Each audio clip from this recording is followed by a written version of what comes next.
नमस्कार। सोचिए, एक अकेला इंसान सरकार की सबसे बड़ी आर्थिक नीतियों में से एक के खिलाफ खड़ा हो जाता है। ये कोई फिल्म की कहानी नहीं है, बल्कि भारत के संवैधानिक इतिहास का एक ऐसा पन्ना है जिसने सब कुछ बदल दिया।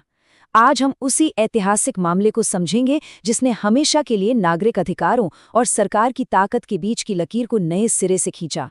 आर.सी. कूपर बनाम भारत संघ। तो चलिए इसी सवाल से शुरू करते हैं जो किसी भी लोकतंत्र के दिल में होता है। जब सरकार कहती है कि हम देश की भलाई के लिए एक बड़ा फैसला ले रहे हैं और एक नागरिक कहता है कि इससे मेरे अधिकारों का हनन हो रहा है, तो फिर पलड़ा किसकी तरफ झुकना चाहिए, सरकार या नागरिक? इस पूरे मामले की जड़ में असल में यही एक सवाल छिपा हुआ है। ये जो तारीखें हैं ना, ये सिर्फ डेट्स नहीं हैं, बल्कि एक के बाद एक हुए बड़े बड़े टकरावों का पूरा मैप है। 1969 में सरकार एक जबरदस्त कदम उठाती है और देश के 14 बड़े बैंकों का राष्ट्रीयकरण कर देती है। ठीक एक साल बाद 1970 में सुप्रीम कोर्ट इस फैसले को ही रद्द कर देता है और इस टक्कर का नतीजा इतना बड़ा होता है कि 1978 आते आते संविधान से एक मौलिक अधिकार को ही हटा दिया जाता है। चलिए इस पूरी कहानी में थोड़ा गहराई से उतरते हैं। तो हमारी कहानी शुरू होती है साल अधिकार को ही हटा दिया जाता है। चलिए इस पूरी कहानी में थोड़ा गहराई से उतरते हैं। तो हमारी कहानी शुरू होती है साल 1969 से, एक बहुत ही बोल्ड, एक बहुत ही साहसिक फैसले से। उस वक्त की प्रधानमंत्री इंदिरा गांधी की सरकार ने एक ऐसा आर्थिक कदम उठाया जिसने पूरे देश में हलचल मचा दी और भारतीय राजनीति की दिशा ही मोड़ दी। अच्छा, तो सरकार का तर्क क्या था? वो ऐसा क्यों कर रही थी? देखें, सरकार का कहना था कि देश के जो बड़े बड़े बैंक्स हैं वो कुछ गिने चुने उद्योगपतियों के कंट्रोल में हैं और उनका पैसा आम आदमी तक, किसानों तक, छोटे उद्योगों तक पहुंच ही नहीं रहा। तो उनका मकसद साफ था, बैंकिंग के पैसों को देश के विकास में लगाना, किसानों और छोटे उद्योगों को आसानी से लोन दिलवाना और देश में आर्थिक बराबरी को बढ़ावा देना। ये एक सोशलिस्ट यानी समाजवादी सोच थी। और इस बड़े आइडिया को हकीकत में बदलने के लिए सरकार ने एक खास कानून पास किया, बैंकिंग कंपनी अधिनियम 1969। इसी कानून के दम पर देश के 14 सबसे बड़े प्राइवेट बैंकों का कंट्रोल सरकार ने रातों रात अपने हाथों में ले लिया। लेकिन सरकार के इस कदम को सबने यूं ही मान नहीं लिया और यहीं पर कहानी में एंट्री होती है हमारे मुख्य किरदार की, आर.सी. कूपर। तो ये आर.सी. कूपर थे कौन? देखिए, रुस्तम कावसजी कूपर कोई आम नागरिक नहीं थे। वो सेंट्रल बैंक ऑफ इंडिया के एक डायरेक्टर तो थे ही, साथ ही एक बड़े शेयर होल्डर भी थे। उनके लिए ये सिर्फ एक सरकारी पॉलिसी का मामला नहीं था, बल्कि ये उनके और बाकी शेयर होल्डर्स के मौलिक अधिकारों पर सीधा सीधा हमला था। तो उन्होंने चुप बैठने की बजाय सरकार को देश की सबसे बड़ी अदालत में चुनौती देने का फैसला किया। सुप्रीम कोर्ट में कूपर के वकीलों ने 3 मोटी मोटी बातें रखीं। पहली, सरकार जो मुआवजा दे रही है वो बिल्कुल नाकाफी है, मनमाना है। दूसरी, ये कानून भेदभाव करता है क्योंकि ये सिर्फ 14 बैंकों को टारगेट करता है, बाकियों को छोड़ देता है।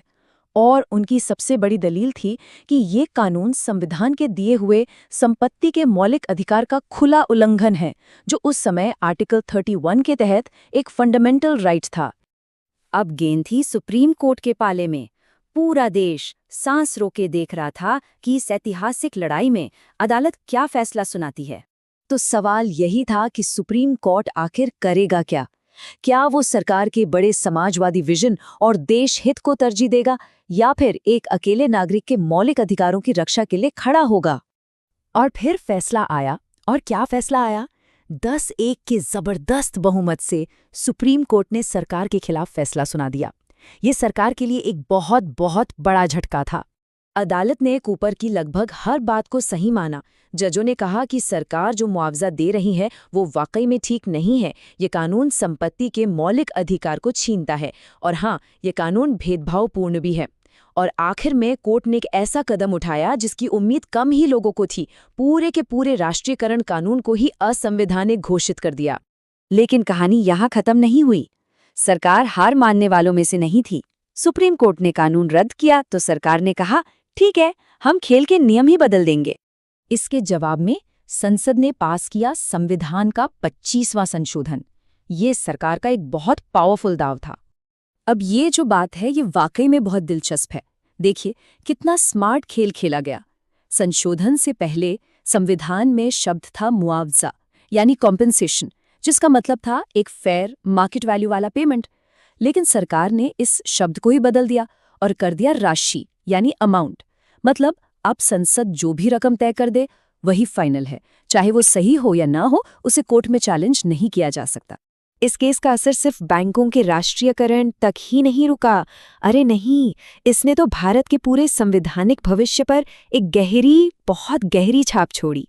इसका असर बिल्कुल डोमिनो इफेक्ट जैसा था। एक के बाद एक चीजें बदली। पहली बार कोर्ट ने कहा कि हम सिर्फ कानून के इरादे को नहीं बल्कि उसके असल असर को भी देखेंगे। इसने न्यायपालिका को और भी मजबूत बना दिया। और सबसे बड़ा नतीजा, सरकार और अदालत के बीच संपत्ति के अधिकार को लेकर ये खींचतान इतनी बड़ी कि आखिर में 1978 में 44 संशोधन के जरिए इस अधिकार को मौलिक अधिकारों की लिस्ट से ही हटा दिया गया।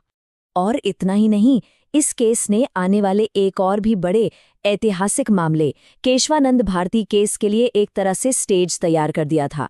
वही केस जिसमें संविधान के मूल ढांचे का सिद्धांत सामने आया, जो कहता है कि संसद संविधान को बदल सकती है लेकिन उसकी आत्मा को, उसकी नींव को नहीं हिला सकती। तो इस पूरी कहानी का निचोड़ क्या है? सार ये है कि आरसी कूपर मामले ने एक बात साफ कर दी, सरकार शक्तिशाली हो सकती है, बिल्कुल हो सकती है, लेकिन उसकी शक्ति की भी एक सीमा है, और वो सीमा है हमारा संविधान, जो हमेशा सबसे ऊपर रहेगा। और ये हमें आज भी एक बहुत बड़े सवाल पर लाके छोड़ता है कि जब सरकार के बड़े भले के विजन और एक आम इंसान के अधिकारों में टकराव हो, तो एक लोकतंत्र को वो सही बैलेंस, वो सही संतुलन कैसे बनाना चाहिए? इस पर सोचिएगा जरूर।